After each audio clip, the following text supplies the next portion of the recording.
first session with Amina Hussain and Savitri was a very apt start to this beautiful festival because it was about storytelling.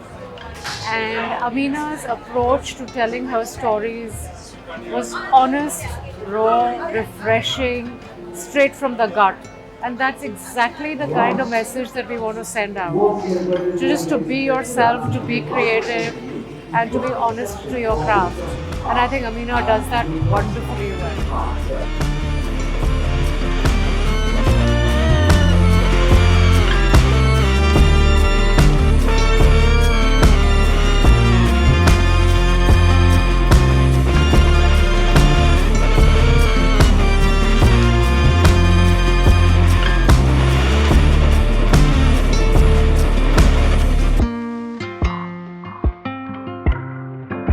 Is when people woke up and realized the value of protecting wetlands and not building over them.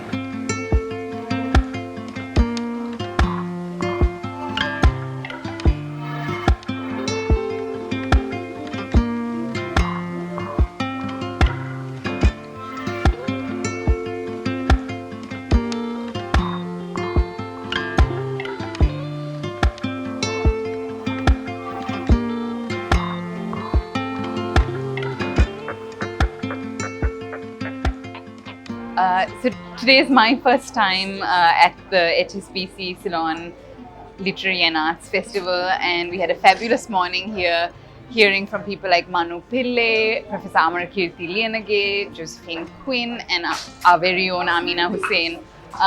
The selection of authors we had this morning was fantastic. It was just so exciting to hear from them, but also great to interact with them after the sessions. And I look forward to more over the rest of the weekend. Hi, I'm Ajay Veer Singh. I'm the co-founder and director of the Ceylon Literary and Arts Festival. Today was the day one of edition 2 of HSBC Ceylon Literary and Arts Festival. It was an amazing start because the kind of authors that we got, the lineup, and last evening we started with the art exhibition. It was semi-autobiographical in association with John Keys. So far, it's been an amazing start. We're looking forward to it. So there are a lot of activities, and come join us and enjoy what Colombo is offering. Thank you. It's great to be here at the HSBC Ceylon Literary and Arts Festival. It's in full swing, as you can see. We've already had some fantastic sessions this morning, and it's great to see so many authors and artists come from all over the world, and so many authors and artists from Sri Lanka all sharing and having a great time comparing notes and working together. Hi, I'm Sarah and I'll be interviewing Miss Anne Buist. We're at the Ceylon Literary Festival today. It's a beautiful day, a bunch of authors, and they're talking about a lot of diverse topics, and especially on their new book. So I'm very excited to be here. So what would you say is your favorite part about the writing process? The first draft is always the fun. The planning in the first draft, because there's still so many possibilities. Your imagination's going wild, and we plan together our joint books, and even we talk over our individual books as well. So the planning is very exciting. You're picturing your character, you're picturing where they are. But then when I first put pen to paper, that's when something else comes into play. That there's things you hadn't known you were thinking about suddenly get put down, and that's kind of, wow, I hadn't been thinking about that. That's actually pretty good. So I really enjoy that part of it.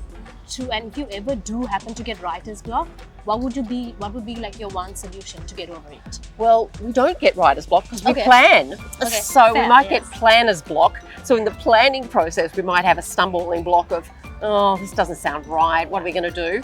But that happens before, so we've got a plan. So in the worst scenario of, I've got a plan for chapter 1 or whichever chapter is, these things happen and it's just not working for me, I can go to chapter 2 if I want to, so because I know something else is happening in chapter 2. But look, I don't think that's ever happened. That's good, So planning really helps avoid writer's definitely. block. Yeah. I know most writers don't really have, but what would be your top 3 books of all time, if you had any? Oh, I love reading, so it's a really hard question, and I'll go off and I'll think, oh, but what about? I love East of Eden by John Steinbeck. It's kind of been one of my kind of all-time favourites. it's too hard to pick. I'm thinking back to sort of ones that I sort of liked when I was young, that kind of really shaped me, I guess, which East of Eden was one of them. And I liked the Magus. John Fowles was another one, though I didn't like the ending. I loved all the build-up and the world it created, but wasn't so wrapped in the ending. Other books. And then look, just as a great read, I loved Shantaram, which is set partly in India. Yeah. So then, yeah, I guess that's that. But one last question. Yeah. How would you say the Ceylon Lit Fest is different from any other festivals you've been part of or been engaged in? Okay, well, I've done lots of festivals, but this is different to most, certainly the ones in Australia. A very different sort of feel of, but a lot more curiosity from people in the audience here about the whole sort of book world and writing, and a lot more curiosity here. I think a lot's taken for granted in perhaps in Australian festivals, or you're getting a different sort of group of clientele. It's a bit smaller. So some of the festivals, I mean, some Australian festivals are very small too, but this is towards the smaller than where I've been on. But I just love the enthusiasm and the kind of the real interest. Oh, and what is actually really interesting from a writer's point of view is the group of writers we get to meet. In Australian festivals, you often, it's over many days, they're on at different times, you don't ever get to see them. And we've, I think, got a Booker and a Pulitzer Prize winner here, and that's pretty unusual for festivals I've been at too. So it's been really fabulous to have some really fascinating people doing great books.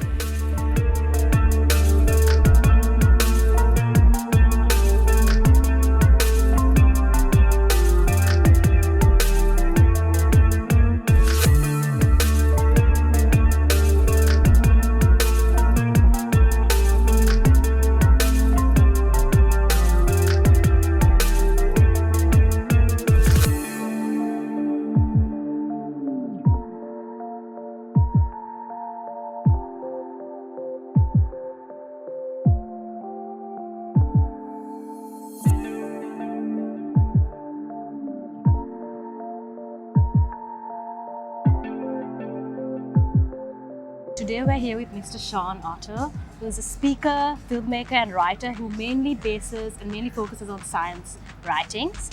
What would you say is your favorite part about the writing process?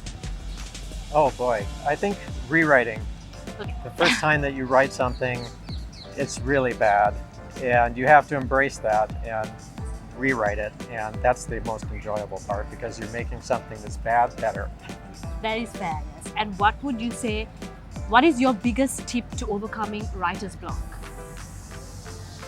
I think continuing to work on the material and getting feedback from other people, because that always gives you new ideas. Yes, true. Is too much feedback always bad? No. When you get feedback, it doesn't necessarily tell you the best thing to do, but if you get feedback from more than one person that is about the same spot in what you've written, you know that something is not good there. And so I don't necessarily do what people suggest when I have test readers, but I do know that if more than one person says something about an area, there's a problem there that I need to fix. And that is creatively stimulating because it gives me new ideas then. Yeah. Sure. What has been so far one or two best memories that you've had at the Ceylon Art, Literary and Arts Festival? Oh, hanging out yesterday in a class workshop with 65 young aspiring writers and talking about how to become a writer and how to structure a story, and seeing their excitement about writing was really fun. And the last question, this might be a bit difficult for most writers and authors such as yourself, but what would you say is your top 3 best books of all time, or the books you admire the most? Well, I'm a big Arthur C. Clarke fan. Okay. I grew up reading Arthur C. Clarke. I loved the Rendezvous with Rama, which was one of my favorite books as a young person. I admire Olga Tokarczuk as a writer. Drive Your Plow Over the Bones of the Dead. That's a great book. And Amor Towles, Gentleman in Moscow, about the power of kindness to overcome oppression. Yes. Very nice. Thank you so much for your time, and I hope you have a wonderful rest of the day. Thank you.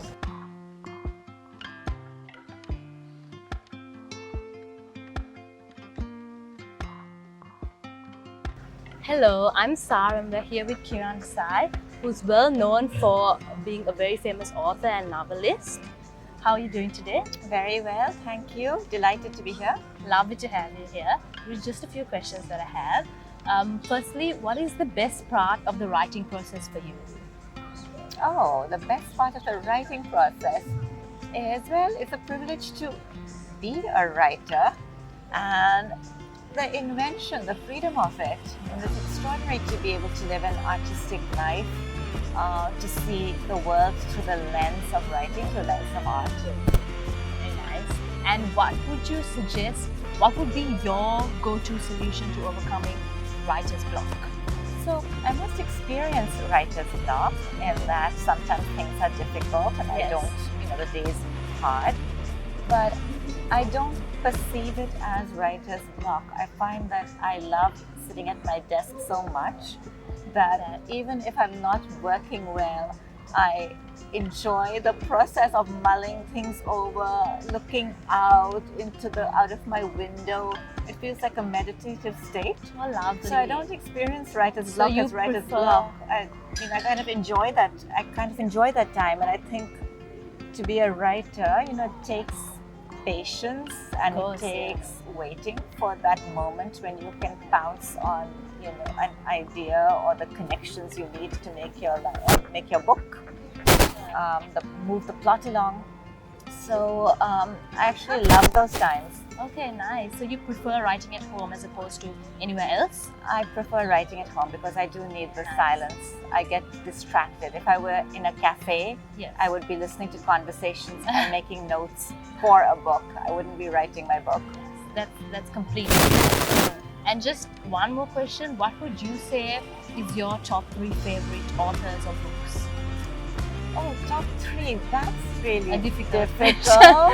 But I'll say that what books that I have loved over the years, the writers that I have loved include people like Garcia Marquez, and I just reread his memoir, which is so beautiful. But also I'll add Michael Ondatke, being of Sri Lankan background, and I've been thinking of his work so much while I've been here, and how much it meant to me to read Running in the Family, Anil's Ghost. Anil's Ghost was a big book for me. And also, to be here in Sri Lanka, the time of this flowering of Sri Lankan literature. And I grew up reading Ramesh Gunasekara, Michael Ondatke, but now I've just been reading Sugi Ganasetham's Brotherless Night. I just read the work of Ashok Pere, Lal, who I was on stage with. So I've been immersing myself in Sri Lankan writers. Lovely. So being in Sri Lanka so far, have you traveled anywhere, or is there anything specific that you love about this country? Oh, I went to the south because I was in Sri Lanka in 2006 in Gaul, and I returned to that landscape and spent some time looking into that amazing jungle scene of palm trees and rain and monkeys and paradise flycatchers. The natural beauty of Sri Lanka is staggering. I went to the beach, I swam a little bit, and then, today and now that I'm in Colombo, I've never been in Colombo before. Okay. So I've been going to the museums, and this morning I went to Gautami Vihare and looked at the paintings there. It was such a moving experience.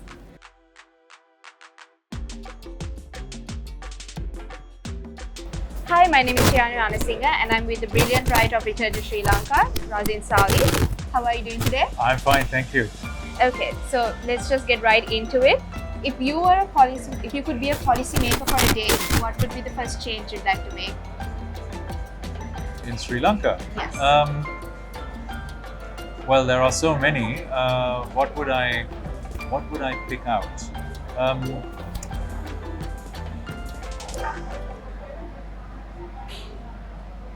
Well, one one policy I would like to see change, and quickly, is reduction of protection on imports, which are highly damaging to the economy. So, announcing a policy of drastically reducing import tariffs and getting rid of